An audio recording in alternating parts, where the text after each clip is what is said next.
So, the latest and greatest Focus ST. Today we are driving a 2022 Mark 4.5 Focus ST.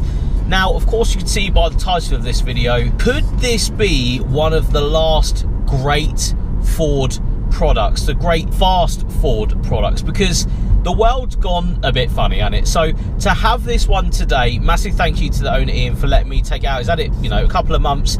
He said he wanted to enjoy it and then, give it to me and see what I think of Ford's, latest hot version of one of their cars, and give an owner's point of view as well, because he's enjoying this on a daily basis, been driving it to work, putting it through his paces, because it's a good daily car, it's a good all-rounder. But we're going to get to some really good roads. I want to chat about this being probably maybe one of the last great Fords that Ford is going to make, because of course in the Mark IV they haven't made a Focus RS, so this is the hottest version you're going to get. Now I think they're going to do a run-off model of the 4.5, so they're going to do maybe a limited edition run. Today though, we are driving a performance pack car in the mean green, so probably one of the coolest colours I believe that you could get the 4.5 in.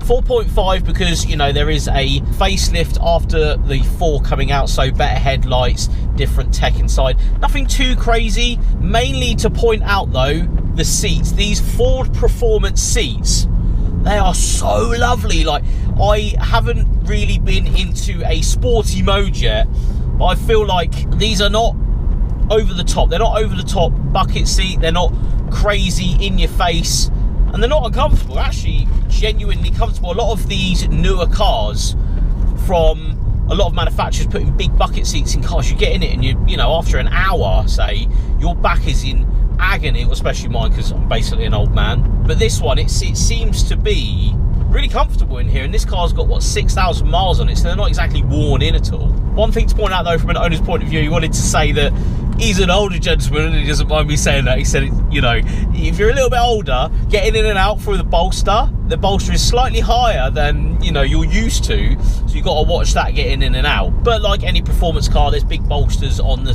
good seats, in my opinion, that you'll get, and this one's no exception. Quite a high bolster just as you get in. So drivability and how it feels. The tech is great, but I want to come away from that because all new cars have got really good tech inside. They've got heated steering wheel and heated seats, and it's actually quite lovely. But we will use the S button, which is just here, and we'll go through into Sport. Now Sport will give so much more than normal. Of course, it steps it up a level, so you got more sound. Your dials change from a slightly Ford Performance Blue, I'm going to call it, to a black with red dials. Really cool. It shows gear, performance gauges in front of us, and you have so much more sound coming out of the back of this thing. Big deal to have so much more sound. Something you definitely notice. Also, throttle sensitivity literally goes through the roof. You can breathe on the throttle. Sounds really cool. So I've got a couple of pops and bangs out there from factory. Again, this is a completely factory car. It's got a little pop and bang coming out the back there. Yeah, nice little pops and bangs.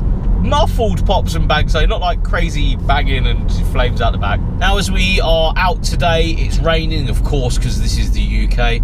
We're coming to a slight stop in the road. Rev matching coming down. Adaptive dampers as well. I haven't, seen too many corners yet. We'll give it a little test through the corners in a second. Seems a little bit stiffer when you go from that normal into Sport. We do have racetrack mode as well, something that we probably won't be using as much on the road, I don't think. If you have one of these, you're probably going to put it in Sport mode. Again, we're raining today, traction is a bit of an issue, but that's the real world that you're going to see one of these cars in. Talking about traction, another thing from an owner's point of view that Ian was saying, the factory tyres that come on these, and Michelin's, whatever they are, they just don't seem to be very good in all conditions. In good conditions, fantastic tyre, but when you start to press on in everyday life, like it's raining now, there's slippery roads, various things like that. He said he noticed, and a lot of other owners of these cars noticed how terrible the tyres were. So Yeah, even in the, wow, big bang out the back there. Even in the slightly damp we are in today, we still got a lot of traction from the new tyres that have been put on here, Pilot Sport 4S's. So something to note, if you're after one, check the front tyres, because you might want to change the tyres straight away when you get this car. And as we're cruising through, yeah, nice bit of handling. The adaptive damp has definitely made a difference going through those S-bends. Very flat car, actually. Very, very flat through the corners. Another thing to point out, we'll get into the tech side of stuff though. Drivability is very, very good in this car, and they have definitely worked on bringing up the sporty feel. It's not too stiff. It doesn't crash around. You can throw it around though, even again damp conditions today. It seems very, very good as a front wheel drive car to actually be able to put the power down and still enjoy it in these conditions. Now, of course, you don't go mad in the wet and stuff, but it's nice to know you can still enjoy it. I am actually currently looking for a heads-up display as well. I will say, from my point of view, a little bit annoying just to have a slight tinted piece of glass in front of me. It's not really my thing, but I appreciate it's there. You can see mile an hour, you can see the speed limit and changing up if you need to. Rev matching's cool though, as you come down the revs in sport mode. So yeah, tech inside, heated steering wheel, heated seats, very normal for your Ford performance stuff. A lot of Ford products seem to come with heated steering wheels now, which is pretty cool. Flat bottom steering wheel with the ST logo in. The thing I wanted to point out though is materials and how nice the interior is. Red stitching everywhere, even on the knee pads down here, on the seats. It seems to be quite well thought out, even down to like the little bits and bobs. You've got this, I'm going to say it's carbon fibre style trim going all around the dash and on the doors. Leather on the doors as well, which is quite nice. No red stitching on the doors though. And of course, I have, you know, glossed past it a couple of times. The screen in front of us is literally bigger than people's screens in their houses. It's absolutely massive. I appreciate it. I like it. You could watch a great documentary about birds on it if you really wanted to. I have it in front of me at the moment. I've got it, you know, in sport mode, and we're just sort of cruising along.